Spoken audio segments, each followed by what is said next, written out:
উত্তাল হয়ে উঠেছে কুয়াকাটা সমুদ্র সৈকত।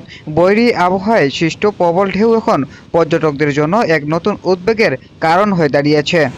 আমাদের পটুয়াখালী প্রতিনিধি শাকিল আল মামুনের পাঠানো ভিডিও ও তথ্যে দেখুন ডেস্ক রিপোর্ট। বঙ্গোপসাগরে সৃষ্ট নিম্নচাপের প্রভাবে আজ সকাল থেকে কুয়াকাটা সৈকতের পানি হয়ে উঠেছে অস্বাভাবিক রকম উত্তাল। বড় বড় ঢেউ আছড়ে পড়ছে সৈকতের প্রতিটি অংশে। স্থানীয় প্রশাসন ও টুরিস্ট পুলিশ পর্যটকদের সতর্ক থাকার জন্য আহ্বান জানিয়েছেন। সাগরের গভীরে না যাওয়ার অনুরোধও জানানো হয়েছে। অন্যদিকে ঝুঁকিপূর্ণ পরিস্থিতির কারণে স্থানীয় জেলেরা মাছ ধরা আপাতত বন্ধ রেখেছেন। পটুয়াখালী বন্দরে ৩ নম্বর স্থানীয় সতর্ক সংকেত দেখিয়ে যেতে বলা হয়েছে।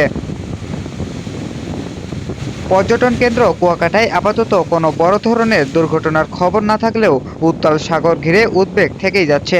সকলকে পরামর্শ দেওয়া হয়েছে, সতর্ক থাকুন, নিরাপদে থাকুন।